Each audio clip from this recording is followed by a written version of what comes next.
ತಾಳಿಕೋಟೆ ಸಮೀಪದ ಹಿರೂರು ಗ್ರಾಮದಲ್ಲಿ ಶ್ರೀ ಕ್ಷೇತ್ರ ಧರ್ಮಸ್ಥಳ ಗ್ರಾಮಾಭಿವೃದ್ಧಿ ಯೋಜನೆ ಬಿಸಿ ಟ್ರಸ್ಟ್ ಮುದ್ದೇಬಿಹಾಳ್ ಇವರಿಂದ ಸ್ವಸಹಾಯ ಸಂಘಗಳ ಒಕ್ಕೂಟ ಸಭೆ ಆಯೋಜಿಸಲಾಯಿತು. ಸ್ವಸಹಾಯ ಸಂಘಗಳ ಆರ್ಥಿಕ ವ್ಯವಹಾರಗಳ ಬಗ್ಗೆ ಒಕ್ಕೂಟ ಬಲವರ್ಧನಾ ತಂಡದ ದಾಖಲಾತಿಗಳ ನಿರ್ವಹಣಾ, ಸ್ವಸಹಾಯ ಸಂಘಗಳ ಕುಟುಂಬ ಅಭಿವೃದ್ಧಿ ಯೋಜನೆಗಳ ಮಾಹಿತಿ ನೀಡಲಾಯಿತು.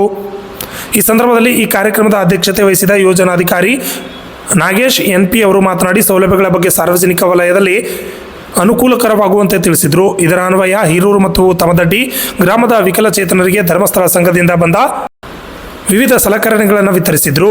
ಹಾಗೆ ಸುಜ್ಞಾನ ವಿಶೇಷ ವೇತನ ಕಾರ್ಯಕ್ರಮ ಅಡಿಯಲ್ಲಿ ಸ್ವಸಹಾಯ ಸಂಘದ ತಾಯಂದಿರ ಮಕ್ಕಳು ವೃತ್ತಿಪರ ಶಿಕ್ಷಣ ಮಾಡುತ್ತಿದ್ದವರಿಗೆ ಮಂಜೂರಾಗಿರುವ ಶಿಷ್ಯವೇತನ ಪತ್ರವನ್ನು ಒಕ್ಕೂಟದ ಪದಾಧಿಕಾರಿಗಳು ಮತ್ತು ಯೋಜನಾಧಿಕಾರಿಗಳು ವಿತರಣೆ ಮಾಡಿದರು. ನಿಮ್ಮ ಅಕ್ಕಪಕ್ಕದಲ್ಲಿ ಇರಬಹುದು, ನೀವು ಯಾವುದೋ ಒಂದು ಊರಿಗೆ ಹೋಗ್ತೀರಿ, ರಿಲೇಷನ್ ಮನೆ, ಅಲ್ಲಿ ಯಾರಿಗೋ ಒಂದು ಕಣ್ಣಿಗೆ ಕಾಣ್ತದೆ, ಇವರಿಗೊಂದು ವೀಲ್ ಚೇರ್ ಬೇಕಪ್ಪ ಅಂದಾಗ ಚಿಂತೆ ಮಾಡೋ ಅವಶ್ಯಕತೆ ಇಲ್ಲ.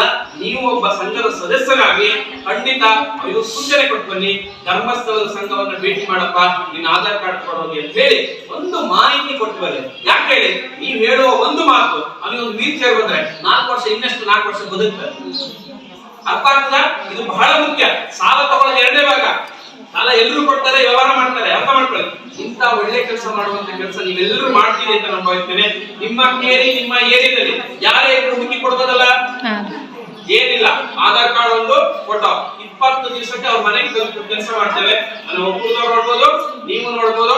ಇಲ್ಲಿ ಕೂತವ್ರು ಮೇಡಮ್ ಅವ್ರು ಮಾತ್ರ ಅಲ್ಲ, ನೀವು ನೋಡ್ಬೇಕು. ಯಾರಿಗೊಬ್ರಿಗೆ ಗುರ್ತು ಅಂದ್ರೆ ಕಷ್ಟ ಇದೆ ಅಂದ್ರೆ ಖಂಡಿತ ಅರ್ಥ ಆಗ್ತದ, ಮಾಡ್ಬೋದಾ, ಹುಡುಕ್ಬೋದಾ? ಸರಿ, ಖಂಡಿತ. ಇನ್ನೊಂದು, ಇವತ್ತು ಸ್ಕಾಲರ್ಶಿಪ್ ಬಂದಿದೆ. SLC PUC ಮುಗಿಸಿ ವೃತ್ತಿಪರ ಕೋರ್ಸ್ ಮಾಡುತ್ತಿರುವಂತಹ ವಿದ್ಯಾರ್ಥಿಗಳಿಗೆ ಸ್ಕಾಲರ್ಶಿಪ್ ಅರ್ಜಿ ಹಾಕಿದ್ದೀರಿ. ಕೆಲವರು ಅರ್ಜಿ ಒಂದು 20 ಜನ ಹಾಕಿರ್ಬೋದು, ಒಂದು 10 ಜನಕ್ಕೆ ಸ್ಯಾಂಕ್ಷನ್ ಆಗಿರ್ಬೋದು. ಇಲ್ಲಿ 2 ರೀತಿಯ ಮಾನದಂಡ ಇದೆ. ಒಂದು ವಿದ್ಯಾಭ್ಯಾಸದ ಆಧಾರದ ಮೇಲೆ, ಒಂದು ಕೋರ್ಸ್ ಆಧಾರದಲ್ಲಿ. ನೆನ್ಪಿಟ್ಕೊಳ್ಳಿ, SLC PUC ಮುಗಿಸಿ ವೃತ್ತಿಪರ ಕೋರ್ಸ್ ಮಾಡ್ತಿರುವಂತ, ಈ ಉದಾಹರಣೆ ಅಮ್ಮ ಇಂಜಿನಿಯರ್ ಮಾಡ್ತಿದ್ದಾರೆ, ಇವ್ರದ್ದು 97% ಉಂಟು. ಎಷ್ಟು? 97. ನಾನು ITI ಮಾಡ್ತಿದ್ದೇನೆ, 72% ಉಂಟು. ದಯವಿಟ್ಟು ಅರ್ಥ ಮಾಡ್ಕೊಳ್ಳಿ, ಗೊಂದಲ ಮಾಡ್ಕೊಬೇಡ್ರಿ. ಅಮ್ಮದ ಎಷ್ಟು ಪರ್ಸೆಂಟೇಜು? 90. ನೋಡಿ, ಓದಿದಾರ ಅಮ್ಮ 97. ಇಂಜಿನಿಯರ್ ಮಾಡಕತ್ತಾರ ಅಮ್ಮ, ಎಷ್ಟು? 97. ನಂದೆಷ್ಟು? ಓದ್ರಾಕತ್ತೀನಿ 77% ಅಲ್ಲಿ. ಎಷ್ಟು? 77. ITI ಮಾಡಕತ್ತೀನಿ ನಾನು. ಅರ್ಥ ಮಾಡ್ಕೊಳ್ಳಿ. ಇಲ್ಲಿ ಇಬ್ರು ಅಕ್ಕಪಕ್ಕ ಮನೆ, ಈ ಮೇಡಮ್ ಮನೆ ಮಾಡಿದ್ರೆ ನಂಗೆ ಸ್ಯಾಂಕ್ಷನ್ ಮಾಡ್ಬಿಟ್ಟಾರೆ 72%ಗೆ. ಇವ್ರು ಹೇಳ್ತಾರ ಇಲ್ಲ, ಈ ಮೇಡಮ್ ಅವ್ರು ಚಾ ಕೊಡ್ತಾರೆ, ಅದಕ್ಕೆ ಅವ್ರಿಗೆ ಕೊಡ್ತಾರೆ, ಇವ್ರಿಗೆ ಕೊಡ್ಲಿಲ್ಲ. ಹೇಳ್ತೀರೋ ಹೇಳಲ್ಲ? ಹೆಚ್ಚು ಹೇಳಲ್ಲ. ಯಾಕೆ ಹೇಳ್ತೀರಿ? ಯಾಕೆ ಆಯ್ಕೆ ಆಯ್ತು ನಂಗೆ ಗೊತ್ತಿಲ್ಲ ಸರ್. ಅವ್ರು ಚಾ ಕುಡ್ದಿರ ಅದಕ್ಕೆ ಆಯ್ಕೆ ಆಯ್ತು. ಚಾ ಕುಡ್ದಿದ್ದಕ್ಕಲ್ಲ, ಊಟ ಮಾಡಿದಕ್ಕಲ್ಲ ಆಯ್ಕೆ ಆಗೋದು ಧರ್ಮಸ್ಥಳದಲ್ಲಿ ಮಾನದಂಡದಲ್ಲಿ. ನಮ್ಮ ಮುದ್ದೇಬೇಳ ತಾಲೂಕಲ್ಲಿ ಇವರು ಇಂಜಿನಿಯರ್ ಕೋರ್ಸ್ ಅಲ್ಲಿ ಇದಕ್ಕಿಂತ ಹೆಚ್ಚು ಪಡೆದವರಿಗೆ ಸಿಕ್ಕಿದೆ. ಇಲ್ಲಿ ITI ನಂದು ಹೈಯೆಸ್ಟ್ ಇತ್ತು, ನನಗೆ ಸಿಕ್ಕಿದೆ. ಒಂದು ವಿದ್ಯಾಭ್ಯಾಸ, 2 ಕೋರ್ಸ್, 2 ಆಧಾರದಲ್ಲಿ ಆಯ್ಕೆ ಆಗ್ತದೆ. ಅರ್ಥ ಆಯ್ತಲ್ಲ? ಚಾ ಕುಡಿದಿದ್ದಕ್ಕೆ ಸಿಗ್ಲಿಲ್ಲ, ಊಟ ಮಾಡಿದ್ದಕ್ಕೆ ಸಿಗ್ಲಿಲ್ಲ, ಅರ್ಥ ಆಯ್ತಾ? ಆಯ್ಕೆ ಆಗುವಂತದ್ದು ಈ ಮಾನದಂಡ ಆಧಾರದಲ್ಲಿ ಆಯ್ಕೆ ಆಗ್ತದೆ. ಅವರಿಗೆ ಕಲಿಯುವ 3 ವರ್ಷ ಇದ್ರೆ 3 ವರ್ಷನೂ ಕೊಡ್ತೇವೆ, 5 ವರ್ಷ ಇದ್ರೆ 5 ವರ್ಷನೂ ಕೊಡ್ತೇವೆ. ಇಲ್ಲೆಲ್ಲ ಆಲ್ಮೋಸ್ಟ್ ಸ್ಯಾಂಕ್ಷನ್ ಆಗಿದ್ದು 3 ವರ್ಷದ ಕೋರ್ಸ್ಗಳಿಗೆ ತಿಂಗಳಿಗೆ 400 ರೂಪಾಯಿ ಆಗಿ 10 ತಿಂಗಳು ಕೊಡ್ತೇವೆ. ದಯವಿಟ್ಟು ಅರ್ಥ ಮಾಡ್ಕೊಂಡು 8,000ವರೆಗೆ ಅವರಿಗೆ ಹಣ ಸಿಗ್ತದೆ. ದಯವಿಟ್ಟು ನಾನು ಎಲ್ಲರ ಹತ್ರ ಕೇಳ್ಕೊಳ್ಳೋದು ಅಂದ್ರೆ ಖಂಡಿತ ಗೊತ್ತು, ನೀವು ಇಷ್ಟ ಜನ ಇದ್ದೀರಲ್ಲ, ಇಷ್ಟ ಜನ ಸಂಘದಲ್ಲಿ ಇದ್ರೆ ಏನಾದ್ರು ಒಂದು ಕೆಲಸ ಮಾಡ್ಬೇಕು, ಒಳ್ಳೆ ಸೇವೆ. ನೀವೇನ್ ಕೈಯಿಂದ ಖರ್ಚು ಮಾಡೋದು ಬೇಡ, ಜಸ್ಟ್ ಗುರುತಿಸುವ ಕೆಲಸ ಬೇಡ. ಅರ್ಥ ಆಗ್ತದಾ? ಒಂದು. ಎರಡನೇದು ವಾಕಿಂಗ್ ಸ್ಟಿಕ್, ಓಡಾಡಲಿಕ್ಕೆ ಕಷ್ಟ ಆಗ್ತದೆ.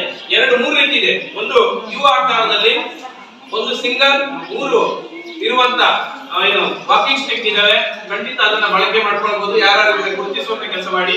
ಇನ್ನೊಂದು ವೀಲ್ ಚೇರ್ ಅವಶ್ಯಕತೆ ಇದ್ರೆ ಖಂಡಿತ ಗುರುತಿಸಿ. 3ನೇದು ಕಮಾಂಡರ್ ಚೇರ್, ಟಾಯ್ಲೆಟ್ ಗೆ ಹೋಗ್ಲಿಕ್ಕೆ ಕಷ್ಟ ಆಗ್ತದೆ, ಟಾಯ್ಲೆಟ್ ಅಲ್ಲೇ ಆಗ್ತಾ ಉಂಟು, ಅವರಿಗೆ ಟಾಯ್ಲೆಟ್ ಸಂಬಂಧಪಟ್ಟ ಕಮಾಂಡರ್ ಚೇರ್ ಅನ್ನು ನಾವು ಉಚಿತವಾಗಿ ಕೊಡ್ತೇವೆ. ದಯವಿಟ್ಟು ಅರ್ಥ ಮಾಡ್ಕೊಳ್ಳಿ. ಇದನ್ನು ಯಾಕೆ ಹೇಳ್ತಿದ್ರೆ, ನಿಮ್ಮ ಅಕ್ಕಪಕ್ಕದಲ್ಲಿ ಇರ್ಬೋದು, ನೀವು ಯಾವುದೋ ಒಂದು ಊರಿಗೆ ಹೋಗ್ತೀರಿ, ರಿಲೇಷನ್ ಮನೆ, ಅಲ್ಲಿ ಯಾರಿಗೋ ಒಂದು ಕಣ್ಣಿಗೆ ಕಾಣ್ತದೆ, ಇವರಿಗೊಂದು ವೀಲ್ ಚೇರ್ ಬೇಕಪ್ಪ ಅಂದಾಗ ಚಿಂತೆ ಮಾಡೋ ಅವಶ್ಯಕತೆ ಇಲ್ಲ. ನೀವು ಒಬ್ಬ ಸಂಘದ ಸದಸ್ಯರಾಗಿ ಖಂಡಿತ ಇದು ಸೂಚನೆ ಕೊಟ್ಟು ಬನ್ನಿ, ಧರ್ಮಸ್ಥಳದ ಸಂಘವನ್ನು ಭೇಟಿ ಮಾಡಪ್ಪ, ನಿನ್ನ ಆಧಾರ್ ಕಾರ್ಡ್ ಕೊಡೋದು ಅಂತ ಹೇಳಿ ಒಂದು ಮಾಹಿತಿ ಕೊಟ್ಟು ಬನ್ನಿ. ಯಾಕೆ ಹೇಳಿ, ನೀವು ಹೇಳುವ ಒಂದು ಮಾತು ಅವನಿಗೊಂದು ವೀಲ್ ಚೇರ್ ಬಂದ್ರೆ 4 ವರ್ಷ ಇನ್ನಷ್ಟು 4 ವರ್ಷ ಬದುಕ್ತಾರೆ. ಅರ್ಥ ಆಗ್ತದ? ಇದು ಬಹಳ ಮುಖ್ಯ. ಸಾಲ ತಗೊಳ್ಳೋದು ಎರಡನೇ ಭಾಗ. ಸಾಲ ಎಲ್ಲರೂ ಕೊಡ್ತಾರೆ, ವ್ಯವಹಾರ ಮಾಡ್ತಾರೆ, ಅರ್ಥ ಮಾಡ್ಕೊಳ್ಳಿ. ಇಂತ ಒಳ್ಳೆ ಕೆಲಸ ಮಾಡುವಂತ ಕೆಲಸ ನೀವೆಲ್ಲರೂ ಮಾಡ್ತೀರಿ ಅಂತ ನಾನು ಭಾವಿಸ್ತೇನೆ. ನಿಮ್ಮ ಕೇರಿ, ನಿಮ್ಮ ಏರಿಯಾದಲ್ಲಿ ಯಾರೇ ಹುಡುಕಿ ಕೊಡ್ಬೋದಲ್ಲ, ಏನಿಲ್ಲ, ಆಧಾರ್ ಕಾರ್ಡ್ ಒಂದು ಫೋಟೋ, 20 ದಿವಸಕ್ಕೆ ಅವ್ರ ಮನೆಗೆ ಕೆಲಸ ಮಾಡ್ತೇವೆ. ನಾನು ಒಕ್ಕೂಟದವ್ರು ನೋಡ್ಬೋದು, ನೀವು ನೋಡ್ಬೋದು, ಇಲ್ಲಿ ಕೂತವ್ರು ಮೇಡಮ್ ಅವ್ರು ಮಾತ್ರ ಅಲ್ಲ, ನೀವು ನೋಡ್ಬೇಕು. ಯಾರಿಗೊಬ್ರಿಗೆ ಗುರ್ತು ಅಂದ್ರೆ ಕಷ್ಟ ಇದೆ ಅಂದ್ರೆ ಖಂಡಿತ ಅರ್ಥ ಆಗ್ತದ, ಮಾಡ್ಬೋದಾ, ಹುಡುಕ್ಬೋದಾ? ಸರಿ, ಖಂಡಿತ. ಇನ್ನೊಂದು, ಇವತ್ತು ಸ್ಕಾಲರ್ಶಿಪ್ ಬಂದಿದೆ. SLC PUC ಮುಗಿಸಿ ವೃತ್ತಿಪರ ಕೋರ್ಸ್ ಮಾಡ್ತಿರುವಂತ ವಿದ್ಯಾರ್ಥಿಗಳಿಗೆ ಸ್ಕಾಲರ್ಶಿಪ್ ಅರ್ಜಿ ಹಾಕಿದ್ದೀರಿ. ಕೆಲವರು ಅರ್ಜಿ ಒಂದು 20 ಜನ ಹಾಕಿರ್ಬೋದು, ಒಂದು 10 ಜನಕ್ಕೆ ಸ್ಯಾಂಕ್ಷನ್ ಆಗಿರ್ಬೋದು. ಇಲ್ಲಿ 2 ರೀತಿಯ ಮಾನದಂಡ ಇದೆ. ಒಂದು ವಿದ್ಯಾಭ್ಯಾಸದ ಆಧಾರದ ಮೇಲೆ, ಒಂದು ಕೋರ್ಸ್ ಆಧಾರದಲ್ಲಿ. ನೆನ್ಪಿಟ್ಕೊಳ್ಳಿ, SLC PUC ಮುಗಿಸಿ ವೃತ್ತಿಪರ ಕೋರ್ಸ್ ಮಾಡ್ತಿರುವಂತ. ಈ ಉದಾಹರಣೆ, ಅಮ್ಮ ಇಂಜಿನಿಯರ್ ಮಾಡ್ತಿದ್ದಾರೆ, ಇವ್ರದ್ದು 97% ಉಂಟು. ಎಷ್ಟು? 97. ನಾನು ITI ಮಾಡ್ತಿದ್ದೇನೆ, 72% ಉಂಟು. ದಯವಿಟ್ಟು ಅರ್ಥ ಮಾಡ್ಕೊಳ್ಳಿ, ಗೊಂದಲ ಮಾಡ್ಕೊಬೇಡ್ರಿ. ಅಮ್ಮದ ಎಷ್ಟು ಪರ್ಸೆಂಟೇಜು? ನೋಡಿ, ಓದಿದಾರ ಅಮ್ಮ 97, ಇಂಜಿನಿಯರ್ ಮಾಡಕತ್ತಾರ ಅಮ್ಮ. ಎಷ್ಟು? 97. ನಂದೆಷ್ಟು? ಓದ್ರಾಕತ್ತೀನಿ 77% ಅಲ್ಲಿ. ಎಷ್ಟು? 77. ITI ಮಾಡಕತ್ತೀನಿ ನಾನು. ಅರ್ಥ ಮಾಡ್ಕೊಳ್ಳಿ. ಇಲ್ಲಿ ಇಬ್ರು ಅಕ್ಕಪಕ್ಕ ಮನೆ. ಈ ಮೇಡಮ್ ಮನೆ ಮಾಡಿದ್ರೆ ನಂಗೆ ಸ್ಯಾಂಕ್ಷನ್ ಮಾಡ್ಬಿಟ್ಟಾರೆ 72%ಗೆ. ಇವ್ರು ಹೇಳ್ತಾರ ಇಲ್ಲ, ಈ ಮೇಡಮ್ ಅವ್ರು ಚಾ ಕೊಡ್ತಾರೆ, ಅದಕ್ಕೆ ಅವ್ರಿಗೆ ಕೊಡ್ತಾರೆ, ಇವ್ರಿಗೆ ಕೊಡ್ಲಿಲ್ಲ. ಹೇಳ್ತೀರೋ ಹೇಳಲ್ಲ? ಹೇಳ್ತೀರ ಹೇಳಲ್ಲ?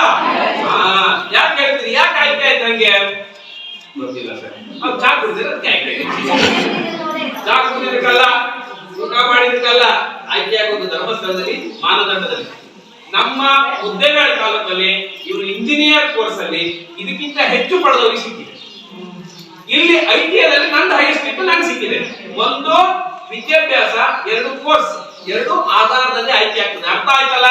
ಚಾ ಕುಡಿದಿದ್ದಕ್ಕೆ ಸಿಗ್ಲಿಲ್ಲ, ಊಟ ಮಾಡಿದ್ದಕ್ಕೆ ಸಿಗ್ಲಿಲ್ಲ, ಅರ್ಥ ಆಯ್ತಾ? ಆಯ್ಕೆ ಆಗುವಂತದ್ದು ಈ ಮಾನದಂಡ ಆಧಾರದಲ್ಲಿ ಆಯ್ಕೆ ಆಗ್ತದೆ. ಅವರಿಗೆ ಕಲಿಯುವ 3 ವರ್ಷ ಇದ್ರೆ 3 ವರ್ಷನೂ ಕೊಡ್ತೇವೆ, 5 ವರ್ಷ ಇದ್ರೆ 5 ವರ್ಷನೂ ಕೊಡ್ತೇವೆ. ಇಲ್ಲೆಲ್ಲ ಆಲ್ಮೋಸ್ಟ್ ಸ್ಯಾಂಕ್ಷನ್ ಆಗಿದ್ದು 3 ವರ್ಷದ ಕೋರ್ಸ್ಗಳಿಗೆ ತಿಂಗಳಿಗೆ 400 ರೂಪಾಯಿ ಆಗಿ 10 ತಿಂಗಳು ಕೊಡ್ತೇವೆ. ದಯವಿಟ್ಟು ಅರ್ಥ ಮಾಡ್ಕೊಂಡು 8,000ವರೆಗೆ ಅವರಿಗೆ ಹಣ ಸಿಗ್ತದೆ. ದಯವಿಟ್ಟು ನಾನು ಎಲ್ಲರ ಹತ್ರ ಕೇಳ್ಕೊಳ್ಳೋದು, ಈ ಸಂದರ್ಭದಲ್ಲಿ ಒಕ್ಕೂಟದ ಪದಾಧಿಕಾರಿಗಳಾದ ಶ್ರೀಮತಿ ರಂಜಾನಾಬಿ ಮುಕಿಯಾಳ್ ಹಾಗೂ ವಲಯದ ಮೇಲ್ವಿಚಾರಕಿ ಕುಮಾರಿ ನೇತ್ರಾವತಿ ಹಾಗೂ ಸೇವಾ ಪ್ರತಿನಿಧಿಯಾದ ದಿರ್ಶಾದ್ ಕಲೆಗರ್, ಯಲ್ಲಮ್ಮ ದೊಡ್ಡಮನಿ, ಕವಿತಾ ಬಿರಾದಾರ್, ಮಡಿವಾಳಮ್ಮ ಪೂಜಾರಿ ಸೇರಿದಂತೆ ಅನೇಕರು ಉಪಸ್ಥಿತರಿದ್ದರು. Laxman Kalal, RJ32 Kannada news, Talikote.